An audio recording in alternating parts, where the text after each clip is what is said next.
Defensa del darwinismo. Wallace y su defensa de la teoría de la evolución de Darwin. Introducción.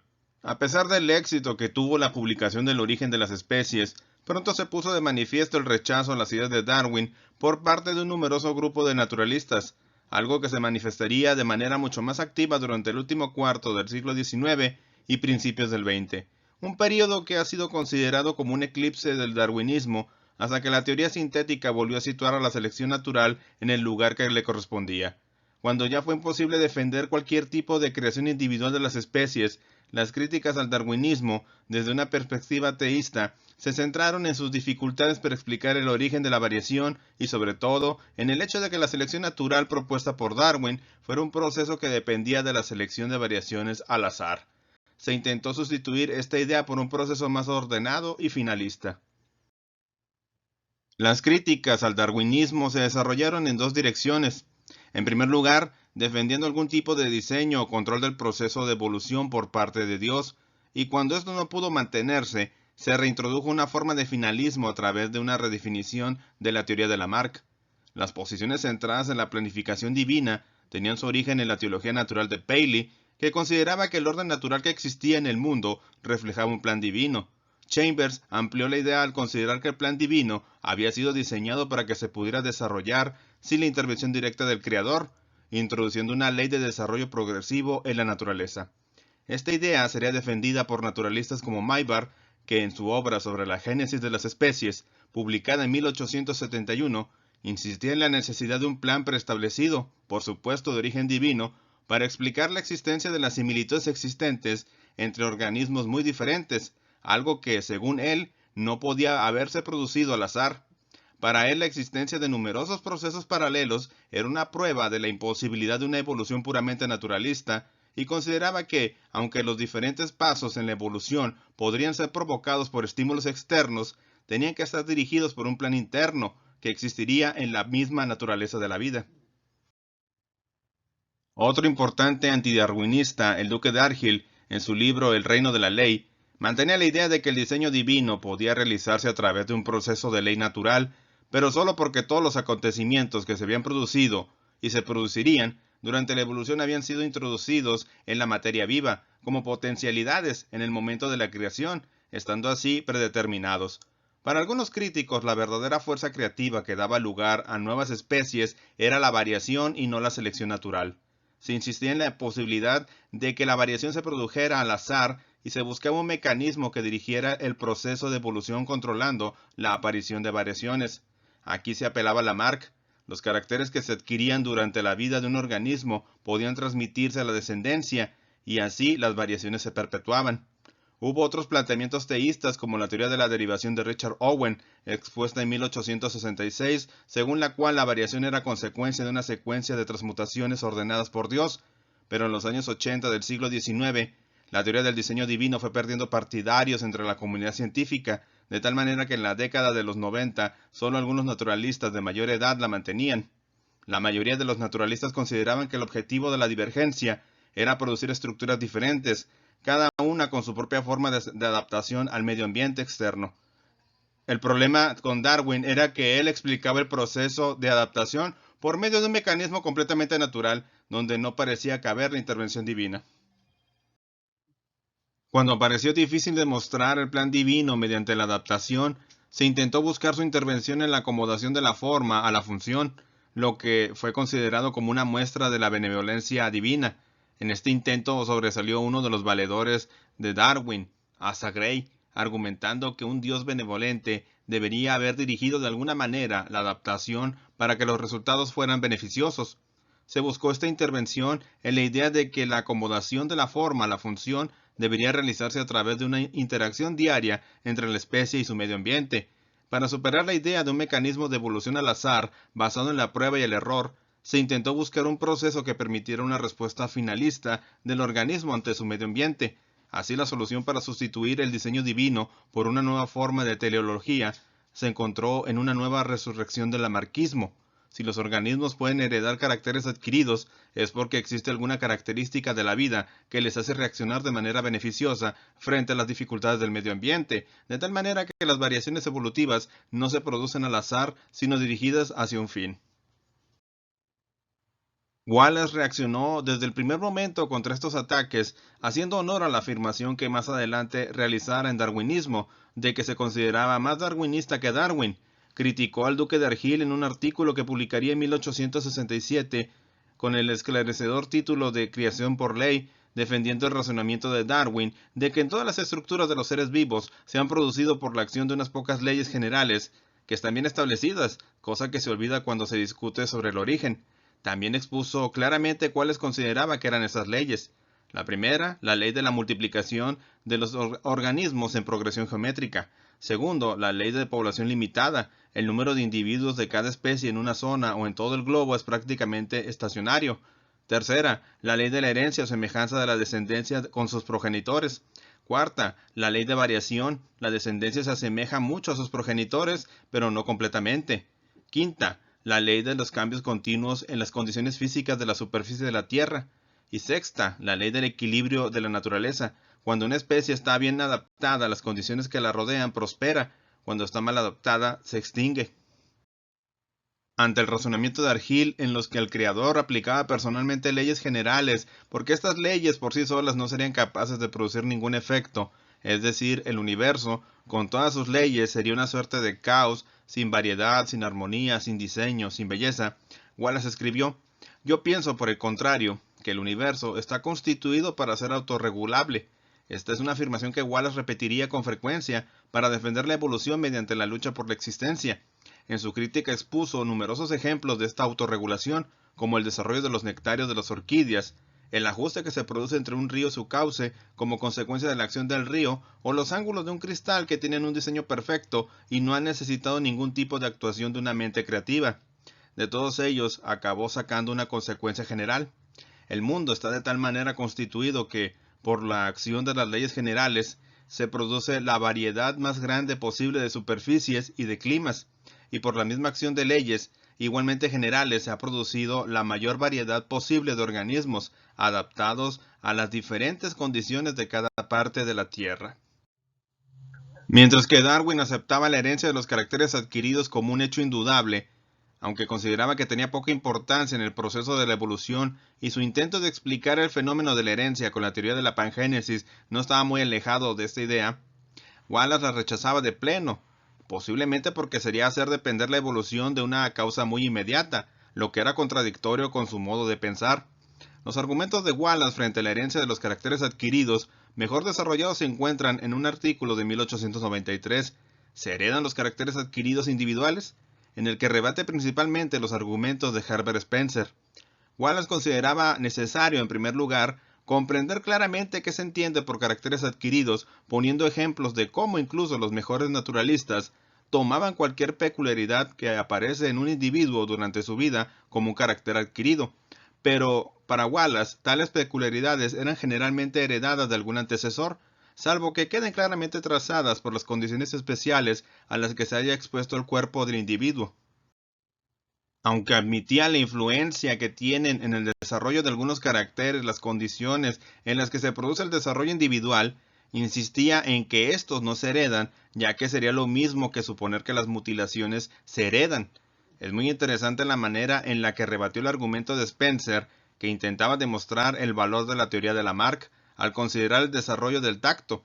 Está claro que la discriminación táctil varía en diferentes partes del cuerpo, entre extremos como los dedos o el centro de la espalda, y aparentemente no tiene ninguna relación con la utilidad, excepto en el caso de los dedos. De ahí Spencer dedujo una teoría según la cual la diferencia de percepción táctil en diferentes partes del cuerpo es proporcional a la cantidad y variedad de contactos con sustancias a las que se haya expuesto, y que estas variaciones en cantidad y tipo de contacto han producido la diversidad de sensibilidades en el individuo que por herencia se han acumulado en la descendencia. A ello opuso Wallace una explicación basada en la selección natural. Las sensaciones que se reciben por medio de la piel en contacto con diferentes sustancias nos proporcionan información y protección sin las cuales difícilmente existiríamos en la naturaleza sin ser perjudicados un solo día. El máximo de sensibilidad se encuentra en el ojo y en las membranas que le rodean, no porque sea más frecuentemente objeto de una variedad de contactos, sino porque este órgano es uno de los más delicados y más importantes para la seguridad del individuo. Para Wallace estaba muy claro, Las partes del cuerpo más sensibles serían aquellas que tienen mayor utilidad para el organismo en su lucha por la existencia, sin las cuales no se podría sobrevivir. Las de menor sensibilidad también serían consecuencia de la selección natural. Por ejemplo, donde hay masas de músculos no es necesaria tanta sensibilidad, ya que cualquier pinchazo puede ser aguantado sin mucho problema. De esta manera, la sensibilidad al daño producido por agentes externos no está provocada por la frecuencia de contactos, sino por la importancia vital de las partes que protege. Y por tanto, no es posible que haya sido producida por un uso heredado, sino que se ha desarrollado solamente por la preservación de las variaciones útiles. Lo mismo opinaba en relación con la mayor o menor capacidad de discriminación de las terminaciones nerviosas, que consideraba también como el resultado de acumular variaciones útiles que provocarían la existencia de mayor discriminación en aquellas zonas del cuerpo, por ejemplo, en las antenas de un insecto, que sean importantes en alguna actividad vital. Pero esto es también consecuencia de la selección natural y no de que el individuo haya tenido más o menos contactos. Todos los ejemplos propuestos por Spencer fueron rebatidos por Wallace desde la perspectiva de la selección natural, como la pérdida del ojo de Proteus en las cavernas, que podía ser consecuencia de la terrible lucha por la existencia que se debía haber producido cuando el animal tenía completos los ojos y debió encontrar un nuevo tipo de existencia en total oscuridad, ya que sería un importante ahorro de energía que se podría utilizar en otras funciones. También existe la posibilidad de que existan variaciones que no sean independientes entre sí, si afectan a partes del cuerpo correlacionadas, de manera que en ese caso alguna podría no ser útil. Mr. Spencer acepta el hecho de que las variaciones individuales están ocurriendo continuamente en todas partes del organismo y en todas direcciones, y que la variación de cada parte es independiente frecuentemente de las otras, pero ignora el hecho, igualmente indudable, de que ciertas partes están correlacionadas y muy frecuentemente varían simultáneamente. Wallace consideró que Spencer tácitamente asume que la selección natural se produce por la preservación de grandes variaciones individuales, mientras Darwin, yo mismo y todos sus seguidores rechazamos completamente esto como causa de la modificación de las especies, salvo quizás en algunos raros casos en los que se iniciarían nuevos órganos, y contamos con todas aquellas variaciones individuales que ocurren por miles y decenas de miles en cada generación. Otra de las tácitas asunciones de Spencer era que, en la naturaleza, todos los individuos de una especie tienen sus partes tan perfectamente coordinadas que cualquier incremento de una parte solo perturbaría el armonioso ajuste y sería una desventaja. Pero para Wallace esto era comprender muy mal la cuestión, ya que pensaba que el ajuste de las partes era un duro trabajo continuo, suficiente para el propósito de mantener la vida, pero capaz de ser perfeccionado o deteriorado por modificaciones muy ligeras de las partes.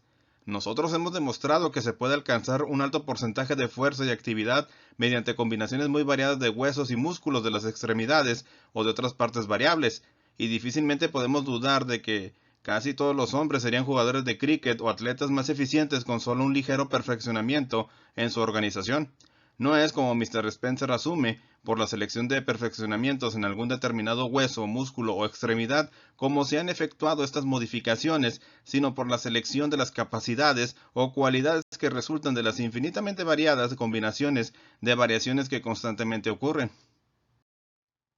A pesar de todo, tanto Darwin como Wallace seguían teniendo un problema. Eran capaces de demostrar la existencia de múltiples variaciones, pero no tenían una teoría para explicar su origen. Por esta razón, cuando Francis Galton desarrolló su teoría de la herencia, manteniendo que el material germinal puede pasar directamente de los progenitores a la descendencia, en vez de producirse de nuevo en las diferentes partes del cuerpo, Wallace lo vio claro. Si ello era así, era imposible que los cambios producidos en el cuerpo por agentes externos durante la vida se pudieran transmitir a la descendencia. Empezó a vislumbrar una prueba determinante frente al lamarquismo. Pocos años después, las investigaciones embriológicas de Weismann le llevarían a una teoría algo similar, pero con un fundamento experimental más claro que el de Galton. Wallace, en un artículo comentando el trabajo de Weismann, atacó nuevamente el planteamiento de la herencia de los caracteres adquiridos, exponiendo en un texto en el que tomó el término neodarwinistas acuñado por Weismann. Aquellos que se denominan neodarwinistas no mantienen que el uso de herencia no existe, sino meramente que no se ha probado que exista. Si realmente ocurre, pienso que debería ocurrir constantemente y solo se podría probar mediante cuidados y continuos experimentos a largo plazo o por la demostración de alguna teoría de la herencia que necesariamente los incluya o los excluya. cuando se argumenta que los efectos de la herencia del uso deberían ser tan abundantemente visibles como ya he sugerido, sus defensores responden que solo una pequeña porción de lo adquirido por el progenitor se transmite a la descendencia y que su efecto, por tanto, solo sería visible después de una larga serie de generaciones. Pero como es necesariamente acumulativo, producirá un considerable resultado en el curso de siglos. Lo que podemos replicar a esto es que es pura hipótesis y que, si es cierto, serviría para explicar la dificultad de obtener evidencia a su favor, pero al mismo tiempo indica que la herencia por el uso no sería válida como un factor de la evolución. La variación es tan grande y tan constante que cualquier carácter puede modificarse ampliamente en un espacio de tiempo muy corto. Cuando George Romanes intentó demostrar en selección fisiológica una sugerencia adicional sobre el origen de las especies, que la selección natural no es, estrictamente hablando, una teoría del origen de las especies completa, porque no incluye lo que él consideraba como el rasgo principal y característico de la especie, la invariable infertilidad cuando se cruza una especie con otra especie. Para él, la selección natural sería simplemente una teoría sobre el origen de las adaptaciones. Según Romanes, para que apareciera una nueva especie, lo primero que debería ocurrir era algún tipo de variación fisiológica que provocara la infertilidad con el resto de los individuos de la especie primitiva, ya que consideraba que este es el principal carácter distintivo de la especie. Wallace criticó esta teoría, recordando que es posible que especies cercanas o variedades que se pueden considerar como especies incipientes tengan descendencia entre sí. Incluso los hibridores consiguen con cierta frecuencia cruzamientos entre géneros diferentes, por lo tanto había que admitir que se podían dar casos semejantes en la naturaleza, pero evidentemente las posibilidades de hibridación irían disminuyendo a medida que los individuos se alejaran del antecesor, razón por la cual nunca se había encontrado híbridos entre diferentes familias, pero el argumento más fuerte de su crítica lo basó en la dificultad que tenía Romanes para explicar cómo se puede mantener la variación fisiológica si el individuo que la sufre no es fértil con el resto de la especie, ya que no podría tener descendencia.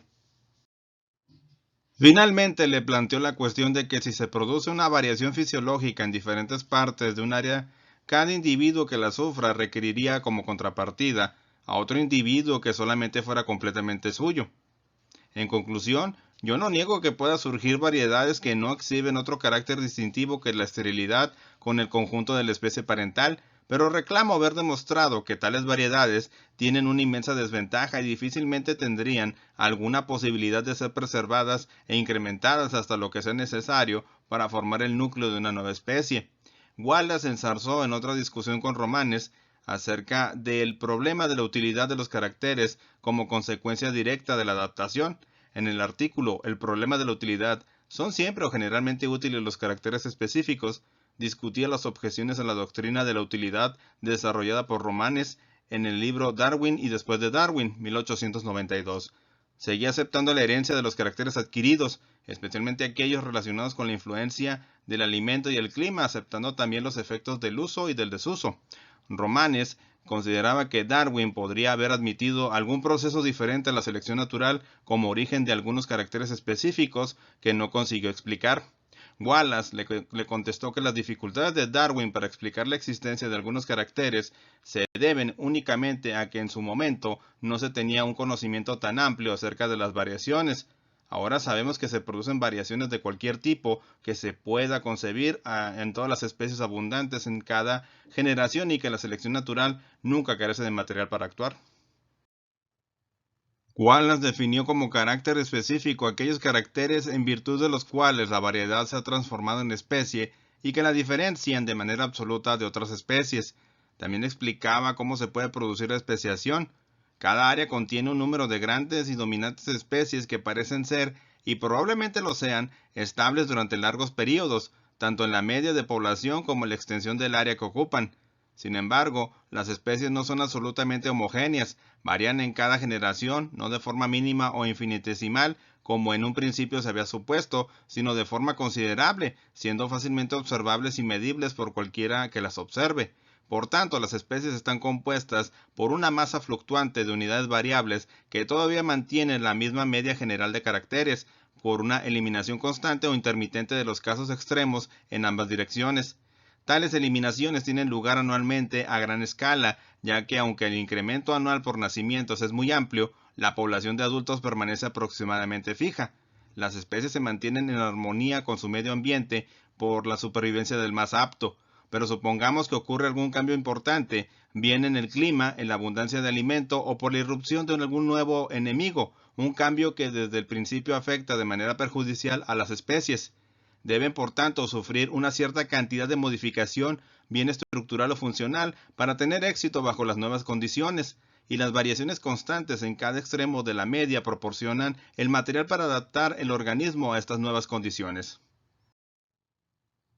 De esta manera criticaba con numerosos ejemplos a los que consideraban como romanes que hay caracteres específicos que no son útiles y que no lo han sido nunca, sino que surgen como consecuencia de determinadas variaciones bajo la influencia de causas determinadas y que, tanto si son útiles como si no, persisten y constituyen las principales diferencias externas que se observan entre las especies. Además discutió con Romanes las 5 causas de que éste consideraba que producen caracteres específicos inútiles: clima, alimentación, selección sexual, aislamiento y leyes de crecimiento. El clima y la alimentación indudablemente producen modificaciones en los individuos, pero nadie ha probado todavía que tales modificaciones sean hereditarias. Las supuestas pruebas de que estas causas producen cambios definidos que son hereditarios se deriva del hecho de que con frecuencia hay cambios simultáneos en el color de muchos animales, en la forma o textura del follaje de muchas plantas o en diferentes partes del área que ocupan, que se caracterizan por diferencias de climas. Pero en cada caso estos cambios se pueden interpretar como adaptaciones para la protección en el caso de animales o como modificaciones individuales no hereditarias en el caso de plantas. La firme creencia de que tales caracteres individuales se heredan se debe generalmente, si no siempre, a una debilidad en el razonamiento de Darwin en este punto, y más que eso, en los más modernos sostenedores de la teoría. En 1900 se produjo el redescubrimiento de la obra de Mendel por parte de Hugo de Vries, Karl Correns y Erich von Schermach. Al año siguiente, de Vries publicó su teoría de la mutación, en la que se desarrollaba la idea de que los cambios en las especies se producen como consecuencia de saltos, denominados mutaciones, contradiciendo de manera directa la concepción de Darwin y Wallace de que la naturaleza no hace saltos. Para muchos, la genética mendeliana y el mutacionismo de Vries fueron un serio desafío al gradualismo darwiniano. Es posible que Wallace no llegara a comprender el verdadero alcance de ambas teorías, ya que en un principio consideraba los fenómenos en que se basaban como meras consecuencias insignificantes de la herencia, más bien destructoras que otra cosa. La persistencia de los caracteres mendelianos es lo contrario de lo que se necesita en las condiciones siempre cambiantes de la naturaleza. No obstante, en 1907 escribiría que el mendelismo es algo nuevo e importante en su muy limitado rango, en la medida en que es la principal explicación de las causas y leyes de la herencia, pero es erróneo cuando se aduce como el verdadero origen de las especies en la naturaleza. Lo mismo pensaba acerca de la teoría de Vries.